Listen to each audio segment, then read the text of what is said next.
দেশে হচ্ছে কি এসব? নীতি নৈতিকতার অবক্ষয় আসলে গিয়ে পৌঁছেছে কোথায়? কখনো শোনা যাচ্ছে প্রেম পরকিয়া করে অনশনে, কখনো প্রেমে ব্যর্থ হয়ে দুধে গোসল, কখনো প্রতিশোধ নিতে গিয়ে সঙ্গীর গোপনাঙ্গ কর্তন। কেউ করছেন একাধিক বিয়ে করে সংসার, আবার কেউ বিয়ে করে বিপাকে। কিন্তু এখন যে বিষয় বলতে যাচ্ছি তা হয়তো শুনেননি কখনো।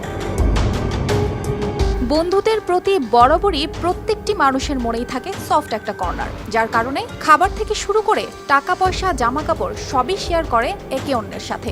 কিন্তু কখনো কি শুনেছেন প্রতিজ্ঞা রক্ষার্থে এক বন্ধুর বিয়ে করা স্ত্রী ভোগের সামগ্রীতে রূপান্তরিত করেছেন অন্যান্য বন্ধুদের নিকট?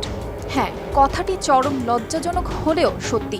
এমনই লজ্জাজনক ঘটনা ঘটেছে টাঙ্গাইলে। টাঙ্গাইলের এক নববধূ বাসর ঘরেই ধর্ষণের শিকার হলো স্বামীসহ ৩ বন্ধুর। প্রতিশ্রুতি ছিল এমন ৩ বন্ধুর যে আগে বিয়ে করবে তার স্ত্রীর সাথে ৩ জনেই বাসর করবে। আর এমন স্বীকারোক্তি জনসম্মুখে ৩ বন্ধুর। নিজের স্ত্রীর সাথে এমন অমানবিক কাজ করার জন্য তাকে খাওয়ানো হয় অচেতন হওয়ার ঔষধ। এরপর একের পর এক পর্যায়ক্রমে চালানো হয় পাশবিক নির্যাতন।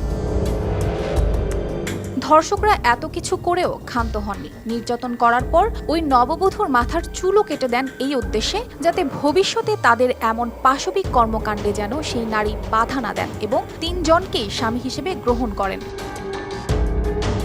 এখন প্রশ্ন কি দাঁড়ায় না, বাবার পরে এক নারীর জন্য নিরাপত্তার ছায়া তার স্বামী। কিন্তু স্বামী যখন রক্ষকের না, দায়িত্ব পালন করে ভক্ষকের, তখন ভরসার জায়গাটা আর থাকে কোথায়?